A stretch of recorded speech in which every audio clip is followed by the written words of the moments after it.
सरकारनं देशी गायी वाचवण्यासाठी गोवंश हत्याबंदी कायदा केला, पण प्राणीमित्रांच्या दबावामुळे बैलांच्या शर्यतीवर मात्र बंदी आणली। त्यामुळे ग्रामीण भागातलं बैल आणि गायीचं अर्थकारण थंडावल्यानं शेतकरी गायी बैलाचं संगोपन करताना दिसत नाहीत। त्यामुळे सरकारनं बैलांच्या शर्यती सुरू होण्यासाठी प्रयत्न करावेत अशी मागणी सातारा जिल्ह्यातल्या कराडचे बैलप्रेमी शेतकरी धनाजी शिंदे यांनी केली। त्यांच्याशी संवाद साधलाय आमचे प्रतिनिधी संभाजी थोरात यांनी। बैल आणि शेतकरी यांचं नातं अतूट आहे। अनादी काळापासून हे नातं तसंच चालत आलंय। बैल हा जसा शेतीला वापरला जात होता, तसाच शेतकऱ्याचं सर्वात मोठं मनोरंजनाचं साधन म्हणजे बैलगाडी शर्यती यासाठीही वापरला जात होता। मात्र गेल्या काही वर्षापासून बैलगाडी शर्यतीवर बंदी आणली आहे। याला अनेक कारणं सांगितली जात आहेत। ही बंदी आल्यामुळं शेतकऱ्याचं अर्थकारण बिघडलंय आणि मनोरंजनाचं साधनही दूर झाले। बैलगाडी शर्यतीवर बंदी आणल्यामुळं नेमके काय परिणाम झालेत आणि बैलगाडी शर्यतीची परंपरा काय होती हे जाणून घेऊया कराडचे बैलप्रेमी शेतकरी धनाजी खाशाबा शिंदे यांच्याकडून। शिंदे साहेब, काय तुमची परंपरा होती बैलगाडी शर्यतींची? मुळामध्ये बैलाच्या जीवावर शेतकरी जगते ती आणि देशी गाय महत्त्वाची जगली पाहिजे, ह्याच्यासाठी बैलगाडी महत्त्वाची चालू झाली पाहिजे। आज खऱ्या अर्थानं मी जे आज उभा राहिलो आहे ह्या बैलाच्या जीवावर आम्ही उभा राहिलो आहे। कारण का घरातनं मला ज्यावेळी बाहेर काढलं त्यावेळी घरातले म्हणले जमीन तुला देणार नाही, ट्रॅक्टर देणार नाही, काय देणार नाही। मग म्हटलं माझा बैल तर द्या।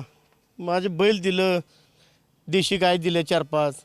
ह्याच्यानं आपलं प्रपंच हळूहळू चालू झाल्यानंतर त्यातनं एक 2-3 खोंड झाले। 2-3 खोंड झाल्यानंतर त्यात एक 2 पळाली चांगली आणि 2 पळाली नाही। 2 पळाली ती शेतीला ठेवली आणि जी पळाली चांगली ती शर्यतीला पळवायला नेत ती चांगलं नाव मोठं व्हायला लागलं। मग मुंबईवाले, पुण्यातली लोक, आमच्या कराड जिल्ह्यात, सातारा जिल्ह्यातली लोक त्याला मागणी करावं लागली। तर म्हटलं आपल्याकडं पण काही भांडवल नाही, मग आता ह्या खोंडाला, दोन्ही खोंडाला मागतात, तर म्हटलं विकायचं आहे। म्हटलं काय भांडवल तर होईल आपल्याला, शेतीला काय लागवड टाकायला किंवा कशाला नांगरट करायला आपल्याला भांडवल होईल, काय तर होईल। म्हणून एक खोंड विकला 7 लाखाला, एक विकला 10 लाखाला, असं माझ्याकडं भांडवल झालं। या भांडवलातनं या बैलाच्या जीवावर भांडवल झाल्यामुळं नंतर मी 20-25 गाया केल्या। त्या गायांचं म्हणजे गोमूत्र असं साठवून ठेवायचं। मग द्राक्षेबागवाले, डाळिंबेवाले ही गोमूत्र घेऊन जायचे। म्हटलं ही घेऊन जात आहे, पण ह्याला म्हटलं पाणी थोडंसं टाका आणि तुम्ही जी कीटकनाशकाला जी रासायनिक खत वापरताय ती वापरू नका। ही गोमूत्र तुम्ही वापरा। ती गोमूत्र वापरल्यानं तुम्हाला रासायनिक खत लागणार नाही आणि शेती तुमची डाळिंब म्हणा, काय बाग आहेत, द्राक्षाची बाग असू द्या, पेरूची बाग असू द्या, सगळं उत्तम होईल म्हटले। आणि त्यांनी असं मला हसले ते, म्हटले ही काय सांगते आता गोमूत्रानं आता कीटकनाशक, अहो तुम्ही न्यायचा तर प्रयोग करा। मग माझ्याकडे 25 गाय असल्यामुळं रोजचं माझ्याकडे एक 10-20 लिटर रोजचं गोमूत्र आम्ही संध्याकाळचं गोट्यात धरून ठेवायचं, मग ते न्यायची। मग त्यांना खरोखर फरक पडला। मग ते डाळिंब चांगले यायला लागले, मग शेण न्यायला लागले, रासायनिक खतच वापरायला लागले नाही, ते शेण न्यायला लागले। त्यामुळं लोकांच्यात, एक शेतकऱ्यांच्यात माहिती झालं की रासायनिक खत लागत नाही आणि गायपासून, गोमूत्रापासून कॅन्सरसारखे रोग बरे होते। ती ही लोकांना सांगत बसलो, लोकांचे आजार पण बरे झाले।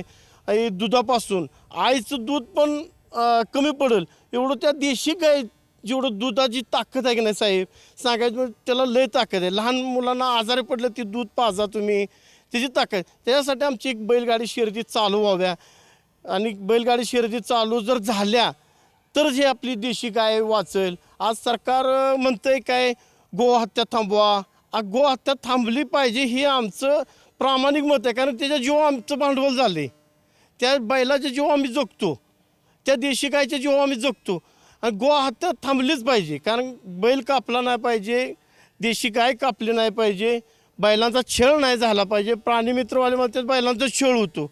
आता ती घरात बसून कसा छळ होतो त्यांना माहिती आहे का? बैल म्हणजे काय आहे, गाय म्हणजे काय आहे, गायचं काय महत्त्व आहे, ही त्यांना एक पटवून दिलं पाहिजे। आता त्या प्राणीमित्रवाल्यानी दिसलं पाहिजे थोडंसं काय साहेब, हे घोड्या शिरत चालतात, मग घोड्याचा जीव आहे की नाही?